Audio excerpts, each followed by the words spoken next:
CD2. Test 3, Section 1.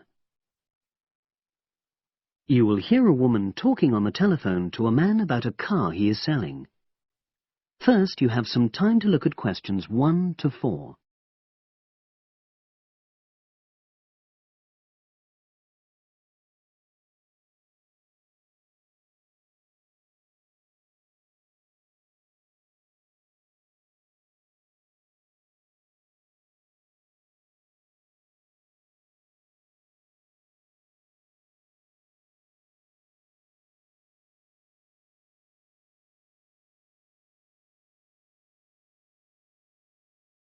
You will see that there is an example which has been done for you.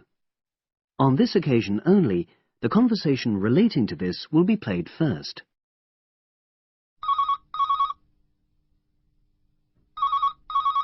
Hello, Brian Park speaking. Oh, hello. I'm calling about the advert in the paper. For the car? Yes, the Mini you've got advertised for sale. Oh, yes. I just wanted to find out a bit more information.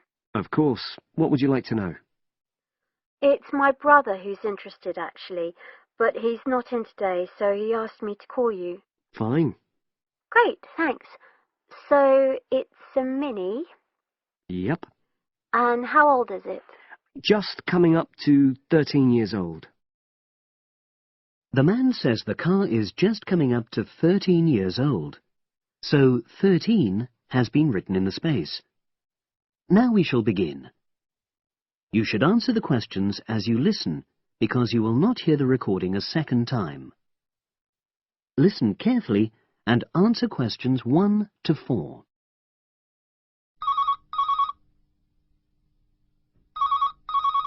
Hello, Brian Park speaking. Oh, hello. I'm calling about the advert in the paper. For the car? Yes, the Mini you've got advertised for sale. Oh, yes. I just wanted to find out a bit more information. Of course. What would you like to know? It's my brother who's interested, actually, but he's not in today, so he asked me to call you. Fine. Great, thanks. So, it's a Mini, Yep. and how old is it? Just coming up to 13 years old. And I seem to remember from the ad that it's grey. That's it. Doesn't show the dirt. Absolutely.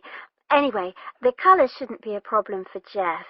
You know, the important thing is the quality. Yes, of course. And what about mileage?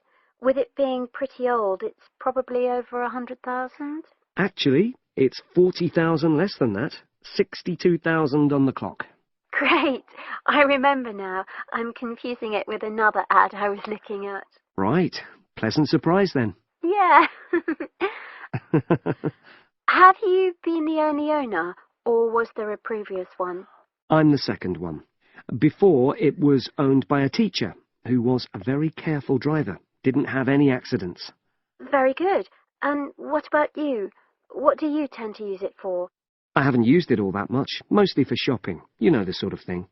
So not much wear and tear. I'll make a note of that. I know Jeff wanted me to check that. Right.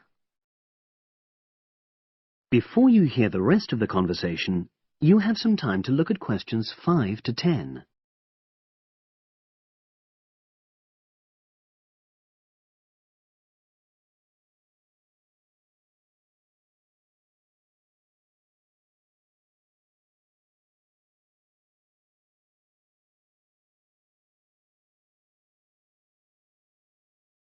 Now listen and answer questions 5 to 10. Now, about the price, I see you've got it down as £1,250. I'm not sure Jeff will be able to come up with that amount. In the ad, I did say 1,250 or nearest offer. So would you be prepared to go down to 1,000? That's really too low, I'm afraid. 1,100? I might be able to go to that. OK, I'll make a note of that. What about tax? Is it due soon? Got another 5 months before it's due. Oh, that's a real plus, yes. I'll make a note of that. OK. Now, you say it's in good condition. For its age, I'd say yes, definitely. It's just been serviced and there were no major problems. Major? I'd be able to show you the service report. The only thing is, you'd have to get a new tyre in the near future. Though it's still okay, you know. It's certainly absolutely safe at the moment. Okay, fair enough. Yes, I understand. And the garage also mentioned that one headlight could probably do with replacing. They think there's a fault there, you know, intermittent. Well, we'd obviously look at all the documents, but that sounds very straightforward. Of course. I've got all the service documents up to date, and you can look at those. Well, it all sounds pretty good, and I know my brother will be interested, so would it be possible for him to see the car? He's back from his trip tomorrow and away tonight, so how about tomorrow? Tomorrow? Wednesday? I'm afraid that's not possible. I'm out pretty much all day. Well, Thursday then? That'd be fine, yeah. In the morning? Yes, that'd suit me perfectly. Great. Now, you'll need my address. Oh, yes, of course. What is it? It's number 238. 238? London Road. Oh, that's easy enough. Yes, very straightforward. So I'll pass on these notes to Jeff, and he'll see you in a couple. That is the end of section 1. You now have half a minute to check your answers.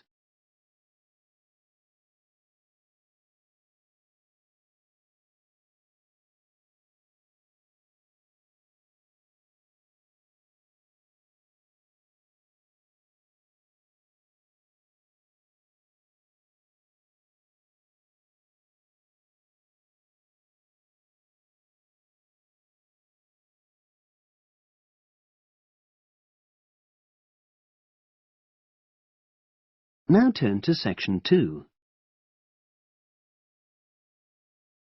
Test 3, section 2. You will hear part of a podcast for visitors to the popular holiday region called the Trelaw Valley. First, you have some time to look at questions 11 to 14.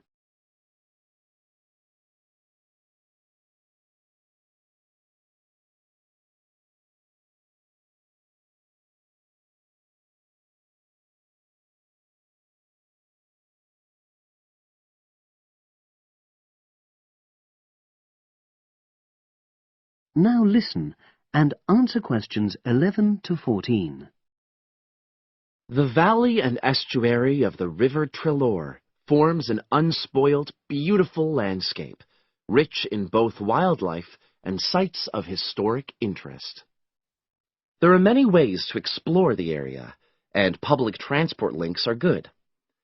It is possible to leave your car behind and travel by boat, train, or bus, with just short walks in between stops. The Trelaw Valley Passenger Ferry runs between villages along the river estuary and provides a link with a train station at Barry, which is about 10 minutes' walk from the riverside village of Calton. In the past, the river was the main form of transport in the area, and as in the past, today's ferry service operates according to nature.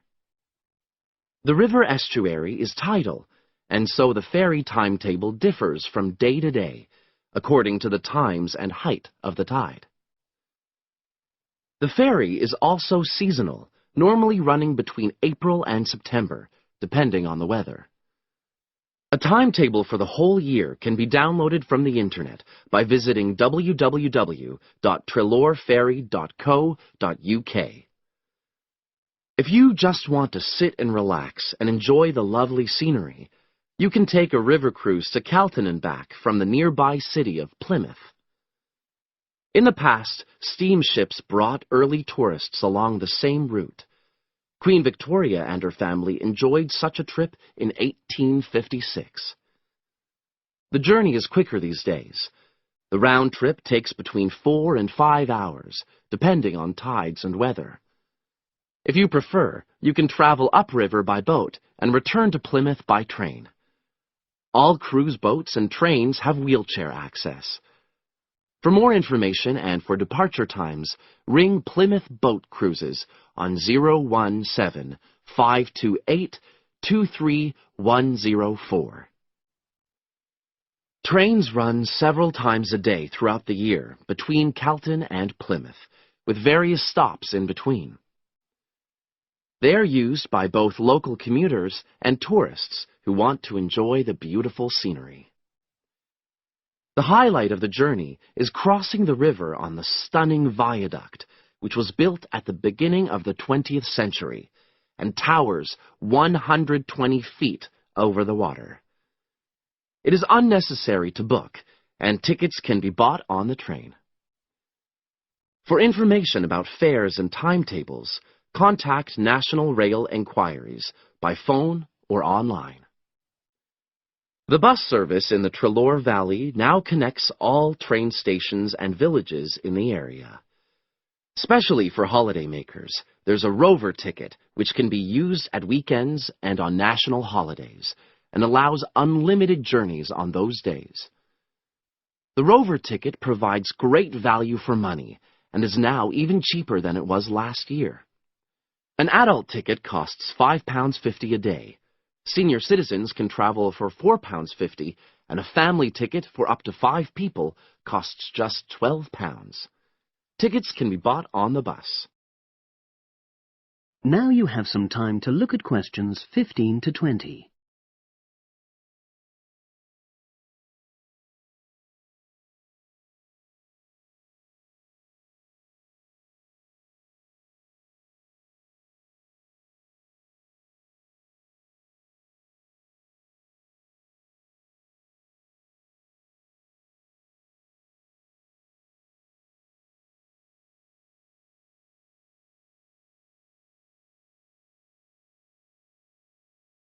Now listen and answer questions 15 to 20. At the center of the Trelore Estuary area is the historic riverside village of Calton. The main road comes into the village from the south, and for those of you who are arriving by bus, it turns left just before the bridge and stops in the lay-by on the left-hand side. From there, it's just a short walk to Calton's various attractions. If you're arriving by car, you have to leave it in the main car park. Go over the bridge and take the first turning on the right. Then go on until you come to the end of that road. It's the only place to park in Calton, but there's no charge. If you're interested in local history, there's a museum in Calton with farming, fishing, and household implements from the late 19th century. As you come in from the south, cross the river and go straight on the same road until you reach the end. Also, on the subject of history, you can go and see the old mill, which has recently been renovated and put back into use. Turn left before you come to the bridge. Then go straight on and then take the first turning on the right. This leads straight there. If you're interested in arts and crafts, there's a potter's studio where you can watch the artist at work. After crossing the bridge, turn left, and it's the second building on the left. Finally, when you feel in need of refreshments, there's a cafe opposite the old boathouse and a picnic area near the mill. That is the end of section 2. You now have half a minute to check your answers.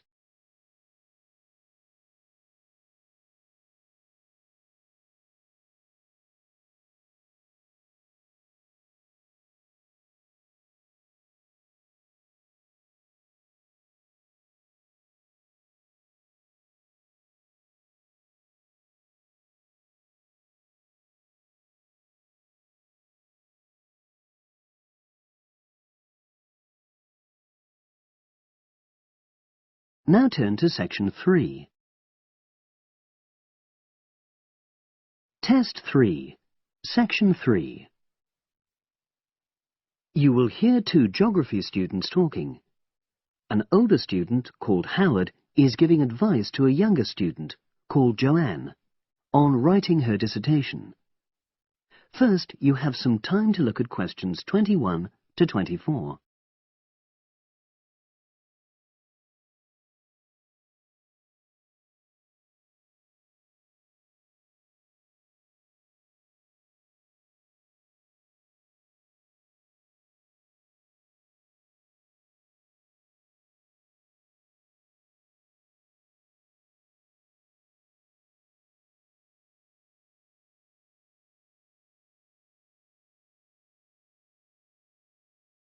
Now listen and answer questions 21 to 24.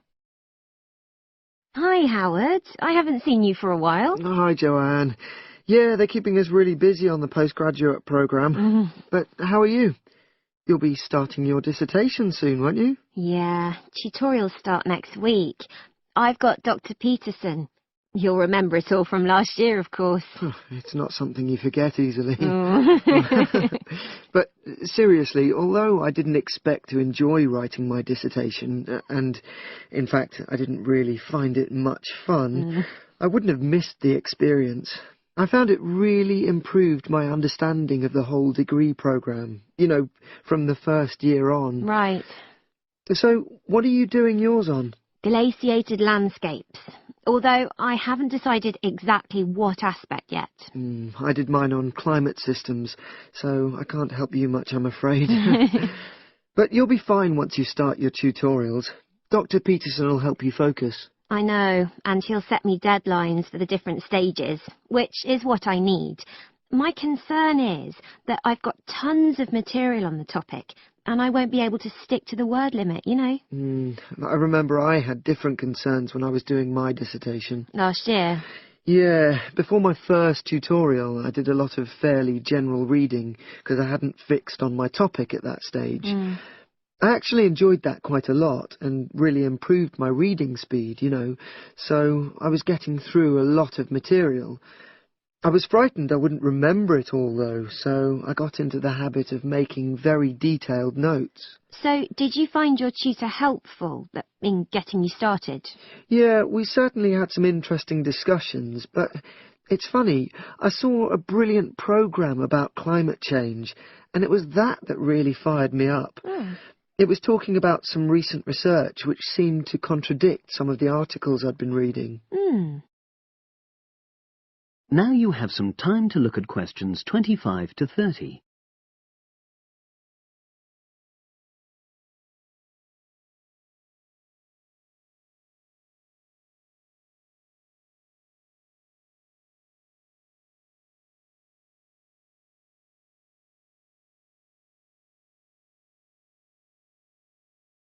Now listen and answer questions 25 to 30.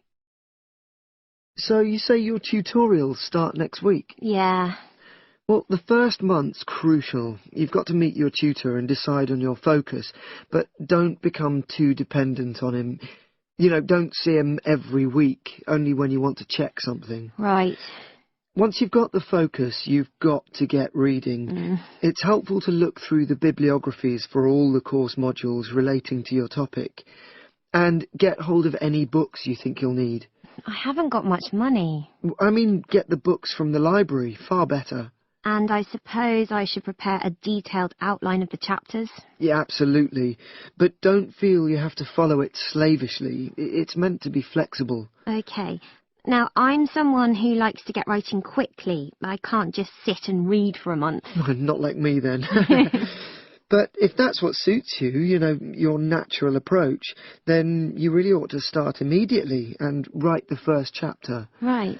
Now, Joanne, about the library, it's worthwhile getting on good terms with the staff. They aren't always helpful with undergraduates. I suppose they focus on postgrads more. Maybe. But show them you're serious about wanting to do good work. And what if I can't find what I need? Well, there's interlibrary loans. Borrowing books from other libraries, but I've heard it isn't all that reliable. You're right, but you probably won't need it anyway. Be positive. The library is likely to have most things you need. And during the dissertation writing period, you can take out 15 instead of the usual 10 books. Should I look at previous year's dissertations? You can do. But I won't know which are the good ones. The library only keeps the best, and the staff can advise you. Are they willing to do that? Oh, yeah. And I'm worried about getting journal articles from the electronic library. Well, have you tried to find any yet? No. Well, you should. It's really straightforward. That's obviously something I'll have to look into. Dr. Peterson will help. Yeah, I know I can go to him if I have any worries. Except he will be away in the second month. It's the holidays. You should ask him what to do while he's away. Gosh, yeah. But I suppose I can get a lot of support from course mates. I know a couple of people who are thinking of doing the same topic as me. Take care. Collaboration can become dependency. I think you'd better see how that works out, what the people are like. You're probably right. About other reading, I suppose Dr. Peterson will recommend plenty of good articles to get me started. One thing I'd find out is what his attitude is to internet sources. Surely not in this day and age.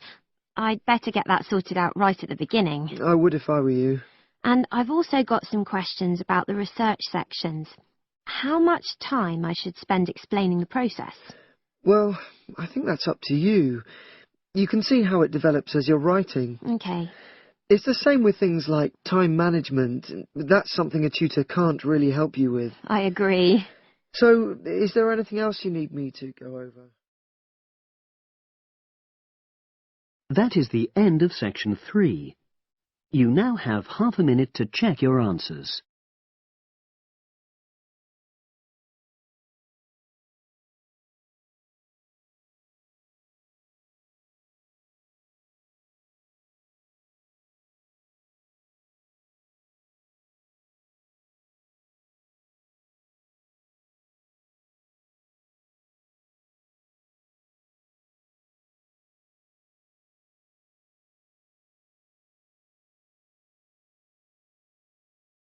Now turn to section 4.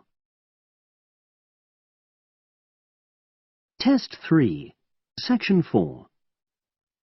You will hear a psychology undergraduate describing the research she is currently doing on expertise in creative writing. First, you have some time to look at questions 31 to 40.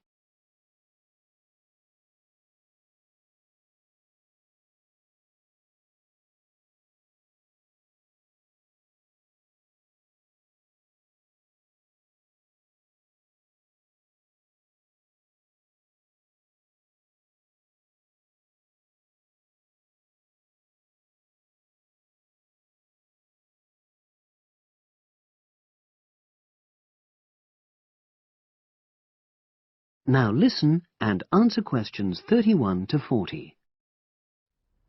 For my short presentation today, I'm going to summarise the work I've done so far on my research project to explore expertise in creative writing.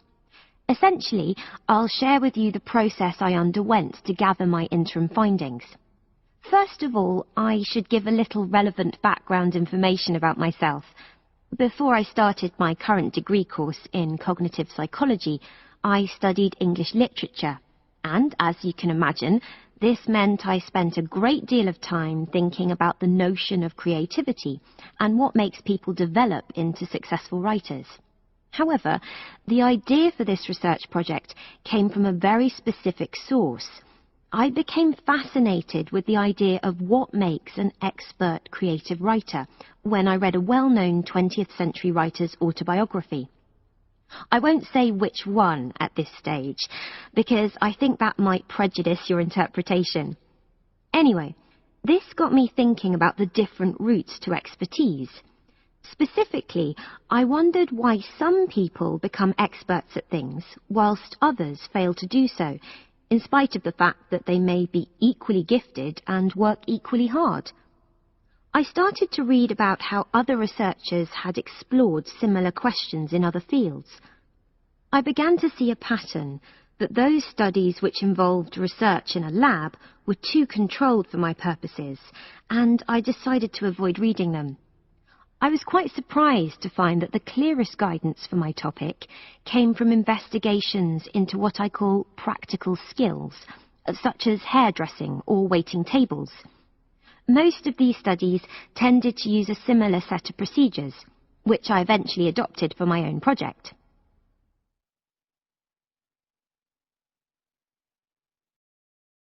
I'll now explain what these procedures were. I decided to compare what inexperienced writers do with what experienced writers do. In order to investigate this, I looked for 4 people whom I regarded as real novices in this field, which proved easy, perhaps unsurprisingly. It proved much harder to locate people with suitably extensive experience who were willing to take part in my study. I asked the first four to do a set writing task and, as they wrote, to talk into a tape recorder, a technique known as think aloud. This was in order to get experimental data.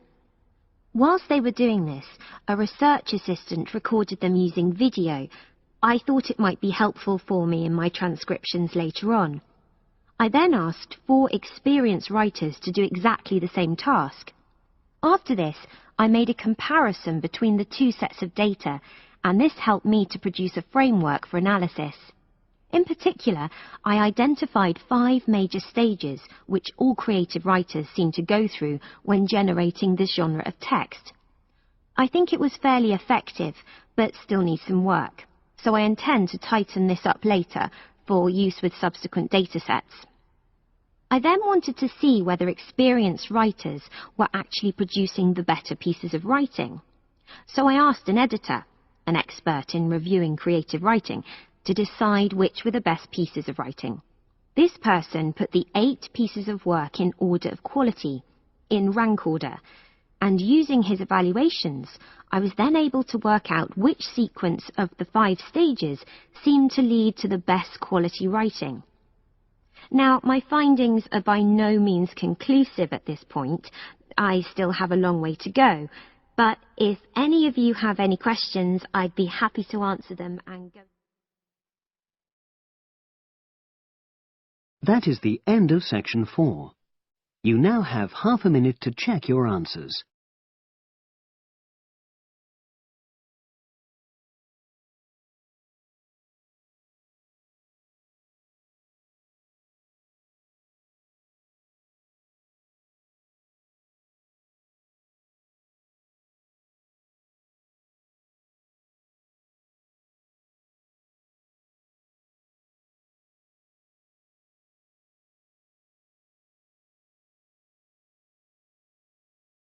That is the end of the listening test. You now have 10 minutes to transfer your answers to the separate answer sheet.